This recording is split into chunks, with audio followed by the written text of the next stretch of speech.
In this raw and honest Reddit-style confession, a husband shares his painful journey of discovering his wife's affair, the web of lies she spun, and the emotional chaos that followed.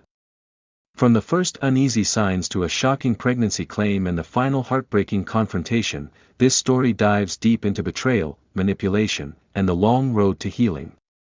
If you're struggling with trust or facing infidelity, this candid account offers insight, tough truths, and hope for moving forward. Hey Reddit! I never thought I'd be the guy writing one of these posts. I always saw myself as someone who had a stable, boring, predictable life. Married for 6 years, together for 9. No kids, decent jobs, 2 cars, a dog named Bailey, and what I thought was a solid relationship. It didn't happen overnight, the unraveling. Looking back now, the signs were there. They always are, aren't they? She started getting distant about 8 months ago. Nothing drastic at first, just the small stuff. Less texting during the day. Less sex. Fewer "I love you"s. She brushed it off as being tired from work. She had just been promoted, so I gave her the benefit of the doubt. I told myself, she's stressed. It'll pass. Then came the phone thing. She started guarding her phone like it was national security level stuff. Before, she'd leave it on the counter when she showered or cooked. Now it was always either in her pocket or face down. Notifications were always silenced. One night I asked her why, and she laughed, and said I was being paranoid and insecure. Classic gaslighting. But at the time, I actually apologized to her. God, I was so blind. Another red flag. The gym. My wife has never been a gym rat. We used to joke that our cardio was carrying groceries up 3 flights of stairs. But suddenly she was obsessed.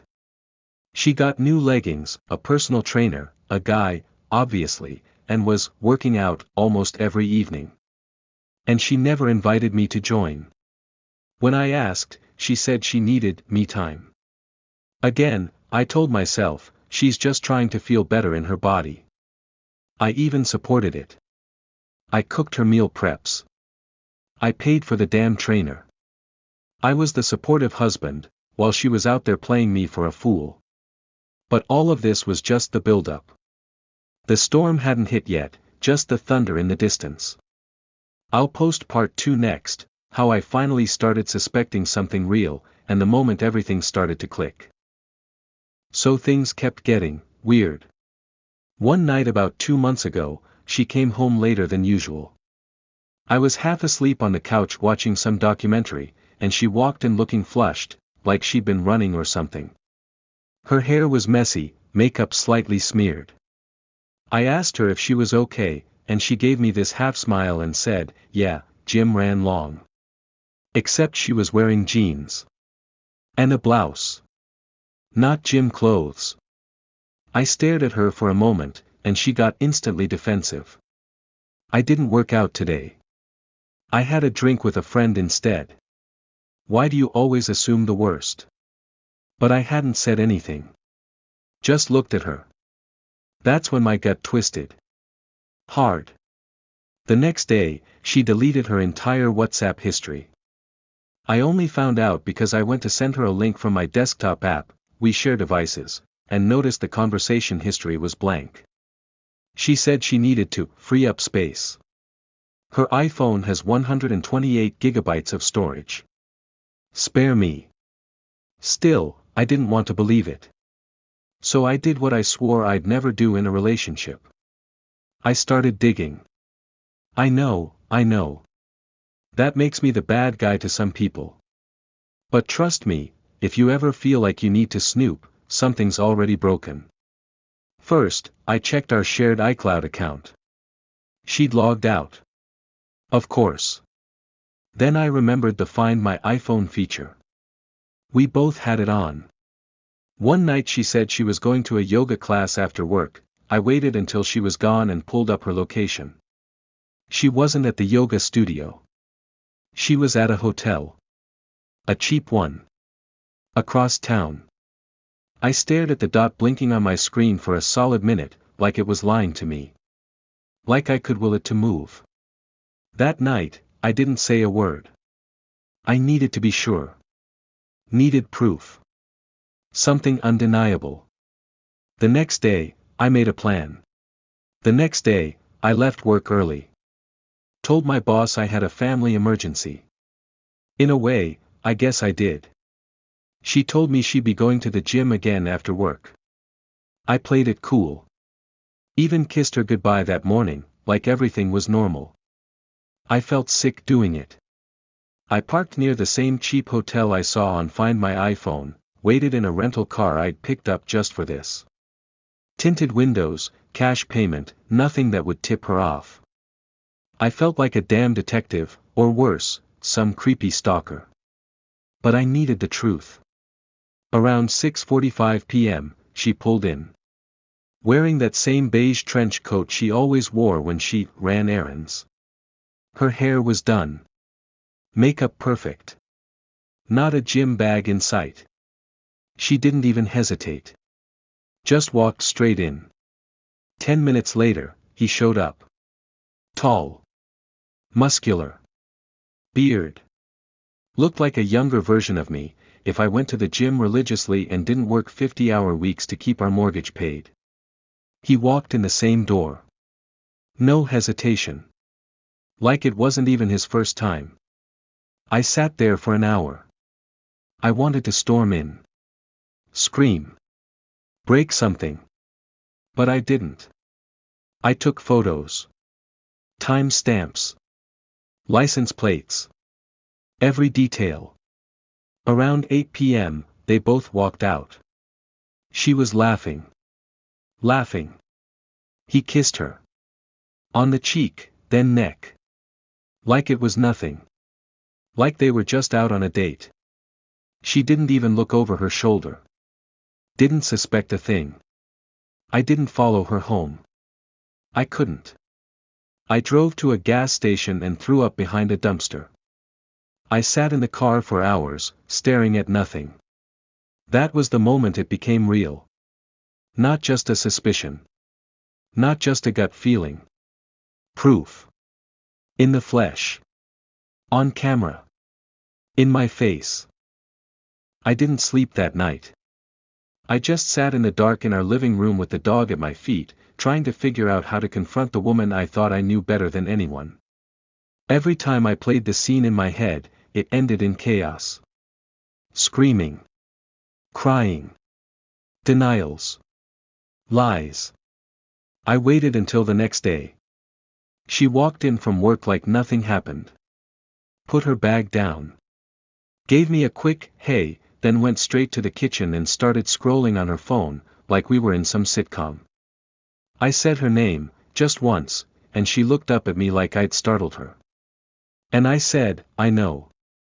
She froze. Know what? She said, but her voice cracked. I pulled out my phone and showed her the pictures. Her car. The hotel. The timestamp. The guy. Her face turned to stone. No panic. No guilt. Just cold calculation. I swear, I will never forget that look. She paused and said, "Why were you spying on me?" I laughed. I actually laughed. It was either that or lose my mind. That's your response. Not, "I'm sorry." Not, "Let me explain." Just flipping it on me. She rolled her eyes. Rolled. Her eyes. Then she said, "You've been so distant lately. I didn't feel wanted. I didn't feel loved. You don't touch me anymore. You're always tired. Always working. What did you expect me to do?" I couldn't believe what I was hearing. I said, "You had choices. You could have talked to me. You could have left. You don't get to blame your affair on me." She crossed her arms and just said, "Maybe if you were more of a man, I wouldn't have needed someone else." That one hit me like a freight train. I didn't yell. I didn't cry. I just walked out.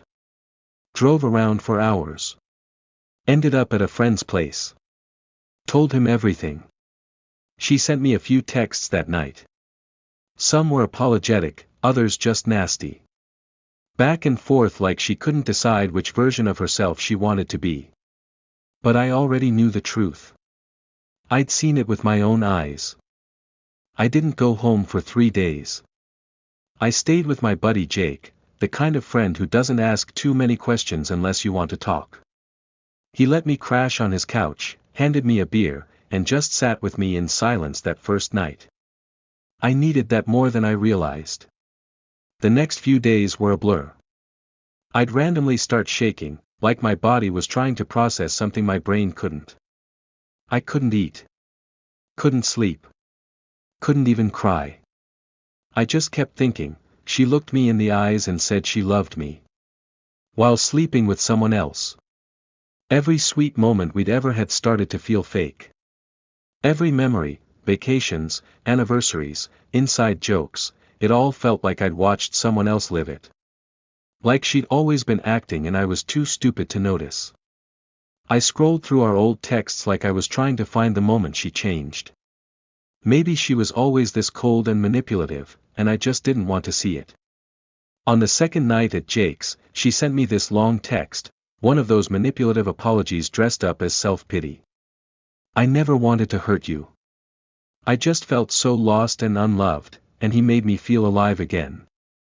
I don't know who I am anymore. Maybe we both failed. We both failed. No. I didn't cheat. I didn't lie. I didn't betray someone who trusted me with their entire life. Then she dropped the bomb. Can we talk in person? Maybe we can fix this. Fix this? What exactly did she think was left to fix?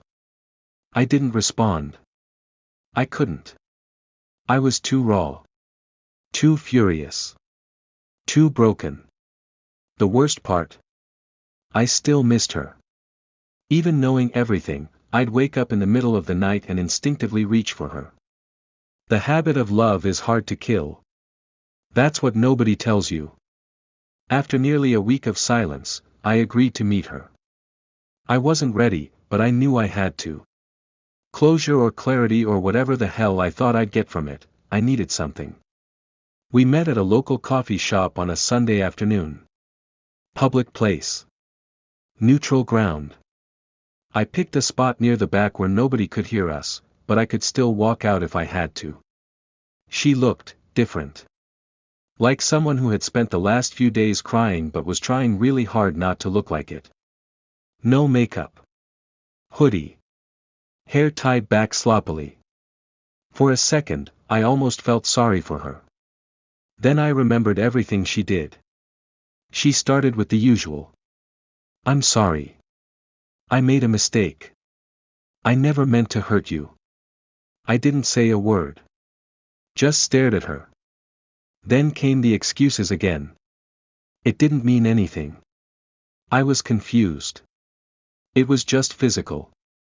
I felt like you weren't attracted to me anymore. I finally asked, how long? She hesitated. Then, about 3 months. 3 months. 3 months of lying. Sneaking. Laughing in my face while stabbing me in the back. She tried to hold my hand. I pulled away. Then she said something that still pisses me off. If I had just told you, you wouldn't have listened. You never listen when I tell you how I feel. Classic deflection. Like cheating was her only option because I didn't pick up on her emotional Morse code. I asked, were there others? Another pause. A longer one this time. Then, no. But her eyes shifted. Slightly. Enough that I knew she was lying again. I didn't press it. There was no point. By the end of the conversation, I told her flat out. I don't hate you. I don't even know if I can hate you. But I sure as hell can't trust you. And with that, I stood up. She asked me if I was coming home. I told her, not tonight. Maybe not ever. Then I walked out. And she didn't follow. A few days passed after our sit-down, and I still hadn't made any permanent decisions. I was living out of a duffel bag at Jake's place, trying to work, eat, sleep, pretending to be a functioning human. Then I got a message on Facebook. From him. The guy. The one from the hotel. It just said, "I'm sorry, man. I didn't know she was married." I stared at the screen for a solid 5 minutes. My hands were shaking. I didn't even know whether to reply. Was this some kind of twisted joke? Pity? Guilt? Curiosity won. I wrote back, "What did she tell you?" He responded almost instantly. "She said she was separated. That you were just roommates now. That it was over but complicated. She never wore a ring." I swear, if I had known. I asked for more, how they met, how often, all of it. Turns out they'd been seeing each other since before the 3-month window she admitted to. They met at the gym. She approached him. She made the first move. She'd even been to his place a few times, told him she was staying late at work. When I asked if they were still in contact, he said, "Not anymore." She lied to both of us. That part hit harder than I expected. She was playing both sides. Pretending to be the hurt wife to me, the free and flirty single woman to him. And neither of us knew the full story. But the real gut punch came the next morning. She texted me. "We need to talk. I have something to tell you." I almost didn't respond. I was so damn tired of the games. But something about the tone of that message, it was different. I told her to just say it. A few minutes later. "I'm pregnant." I stared at that text like it was a hallucination. Pregnant? It felt like a punch to the chest, like my lungs gave out. I called her immediately. She answered on the first ring. "You're pregnant?" I asked, voice flat, already bracing for the avalanche of lies. She sniffled, like she'd been crying. Or wanted to sound like she had. "Yeah. I took a test yesterday. I wasn't going to tell you yet, but I figured you deserved to know." I didn't say anything. I just sat there, silent. Then she said the line I knew was coming. "It's yours." I laughed. I actually laughed. Not out of joy. Out of pure disbelief. "You expect me to believe that? After everything?" She started talking fast, panicked. "We only stopped using protection one time with him. You and I still had sex, remember? A few weeks ago. It makes sense that it's yours." "Oh, yeah. That one random time she initiated. Out of nowhere. A pity screw in hindsight, a way to maintain plausible deniability. But I wasn't stupid." "You need to get a paternity test," I said. Dead silence on the other end. Then she muttered, "That's insulting." I told her flat out. So is cheating. So is lying for months. You don't get the benefit of the doubt anymore. She got mad after that. Real mad.